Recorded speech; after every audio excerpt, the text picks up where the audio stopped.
How's it going, everyone? In today's video, we're going to learn about template strings in Python. And we're going to cover both the old ways of creating template strings and the new ways, which involve the new t-string syntax, which we now have as of Python 3.14. So let's start off by taking a look at the old ways of creating template strings in Python. The first way is using f-strings. So for this example, I'm going to create a variable of type string called Bob, and an age of type integer, which will be set to 30. Now, f-strings let you embed expressions directly inside the curly braces. As you can see, inside this f-string, we have curly braces with the expression that we wanted to include. In this example, we only have name and age, but you can insert 1 plus 1 or whatever you want. The code inside the curly braces is evaluated immediately and replaced with its result. Once evaluated, you just get a plain string back, and you lose that template structure. So if we were to print this message, what we would get as an output is my name is Bob and I'm 30 years old. But that message remembers none of this. The pros of this approach is that it's concise and very readable, and that you can also embed expressions, such as I showed you earlier. 1 plus 1, or we can even do something that's more realistic, age plus 1, which is how old Bob will be in 1 year theoretically. Now, the cons of this approach is that after evaluation, only a string remains. There is no info regarding these placeholders. Another con is that there's no safety nor sanitization for what we input.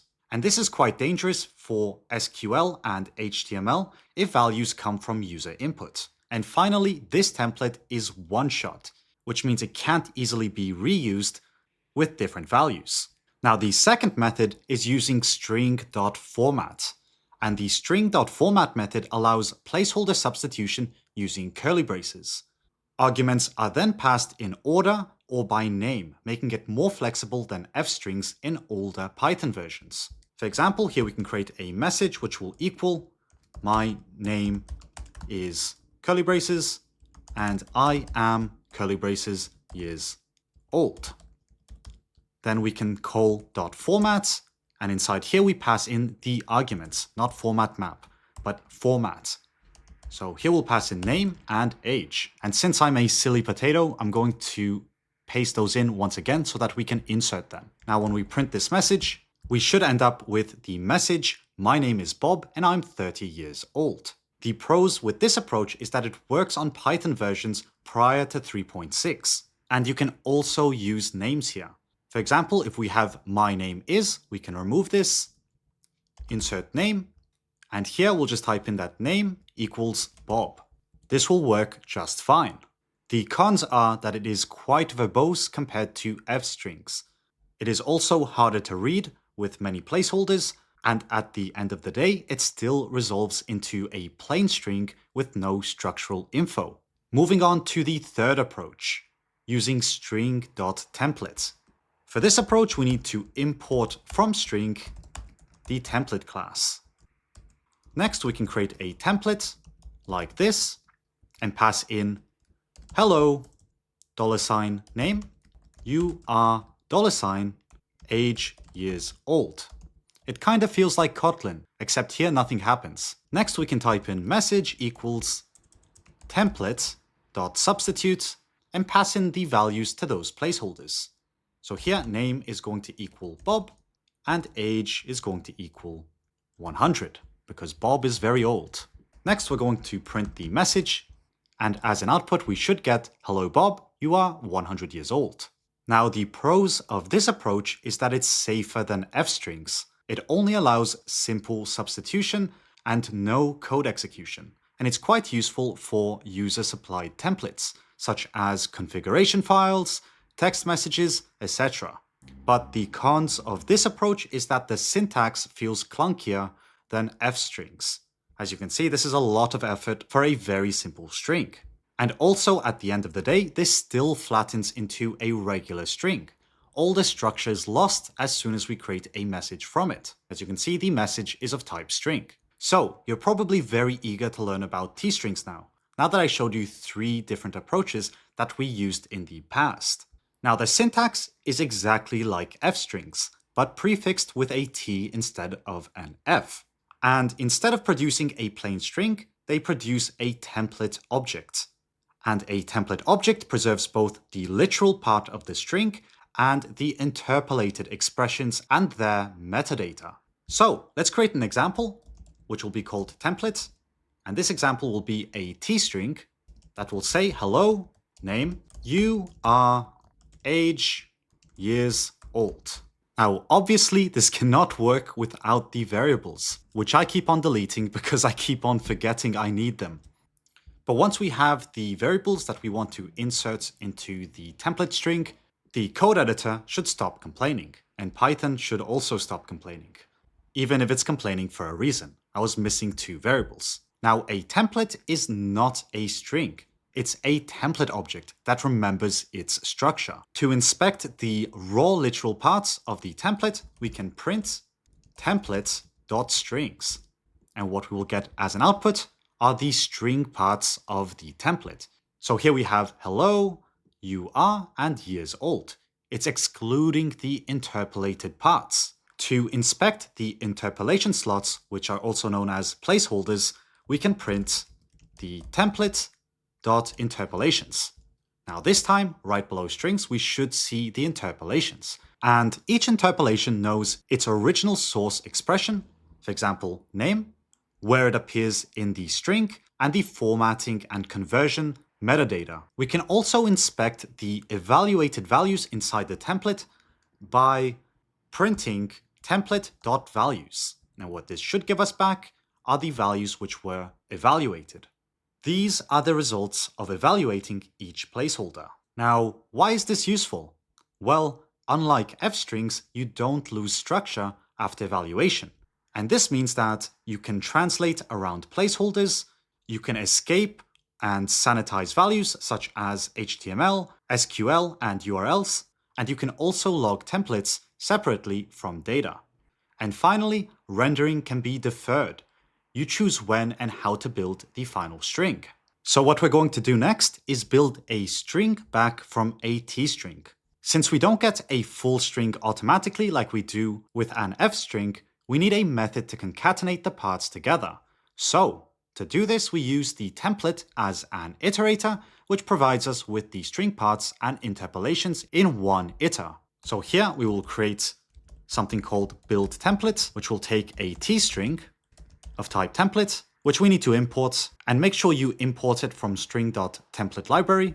Otherwise, if you import it from the regular string part, Python's going to complain when we use it later. So this is going to return a string, and inside here we're going to create some values, which will initially be set to an empty list, and this list will be of type string. Then for I in tstring, if is instance I of type string, then we will type in values.append and append I. That was very unlucky. I did not mean to click on IO error. I meant to click on I. Or why did I even click on anything? It's a single character. Else, we're going to type in values.append I.value.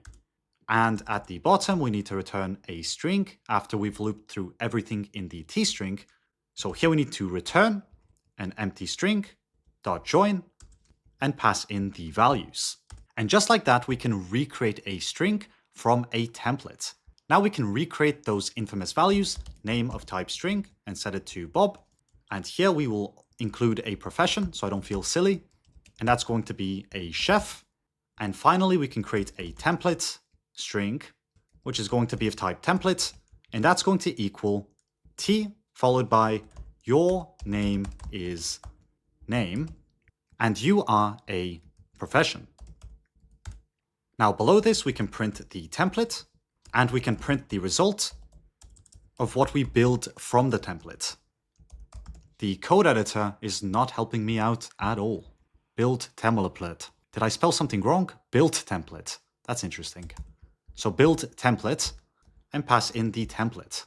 Now, when we run this, what we should get back as an output is first the template that contains all the parts, the strings, and the interpolations, and then the actual output, which says your name is Bob and you are a chef. Gordon Ramsay would be proud. Now, just concatenating the t-string isn't all that useful though. Really, we usually also want to apply the conversion and formatting. For this, we can use the provided convert method provided by the string.template library module and the built-in format function. So I'm just going to paste in all this code and explain it step by step. As you can see, we have the convert function, which we're going to use inside here. And what it does is automatically call these constructors and these functions, such as string, repr, and ASCII, if you're outside of Italy. So inside here, we're grabbing a list of values, or we're creating an empty list of values. And for each part in the template, we're checking once again whether that part is of type string. And if it is, we're going to append that part to the values. Else, we're going to convert that part using the conversion. And if that part has a format specifier, it's going to apply that. If it doesn't, it's just going to apply the default conversion. And at the end, it's going to return the values joined. So we actually get a string back. Now, right below, we can create a product, such as a t-shirt, the first of its kind, and a price, which will be of type float, and it will equal $1 million. I'm just kidding. It's going to be $10. Now we can create a template, which will equal, or it will be of type template, and that will equal a t-string with the product, which will be set to the product, and a price, which will be set to the price in dollars. So price, $.2f to round it to 2 decimal places. And next we're going to print the template and the renderer. So render to string, and we'll pass in the template. Now, when we run this, what we should get as an output is that the product is a t-shirt and that the price is $10. And as you can see, we took all of that information from the template object. Usually, when using a t-string, we want to perform some post-processing. So something that we could do is pass a processing function to the builder. This will allow us to perform transformation exclusively on the interpolated components of the string. So for this example, we're going to paste in this code, and what it's missing are 2 imports. The first one is the template, which we can import from import, I'm very silly today, from string.template library, import template, and for callable, we're going to import that from typing. So from typing, import callable. So here what we have is a function called buildTemplate, which takes a t-string, and a processor, which is a function that accepts a string and returns a string. Now, once again, we create a list of string, which is initially set to nothing or to an empty list. And for I in t-string, if it is a string, we append that value to the values. Otherwise, we append the value which was processed. And at the end, we join all of those values together and return it. Now, let me show you what's really cool about this.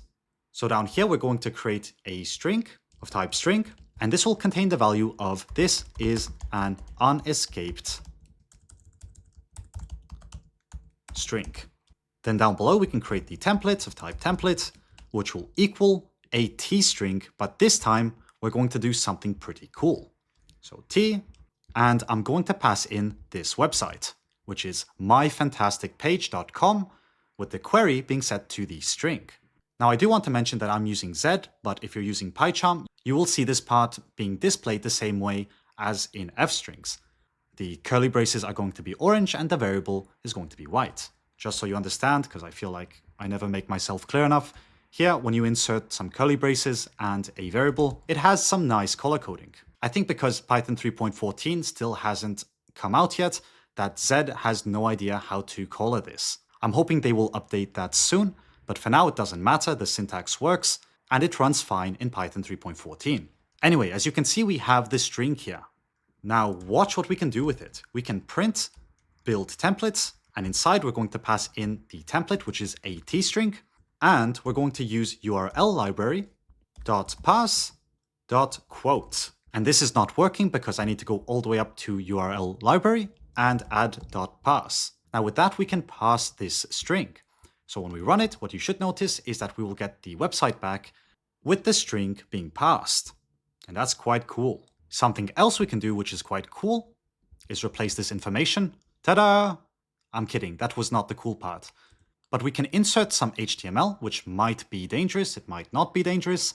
and we can insert it inside the t-string so that we can later process it. And here, what we're going to do is type in html.escape. Now with this processor, we can run the script, and what we should get as an output is this over here. This shows how t-strings allow us to safely insert user input into HTML context without risking injection attacks. But wait, isn't there already a template object? As I mentioned earlier, we had from string import template, and then the one that we've been using until now was from string.template_library import template.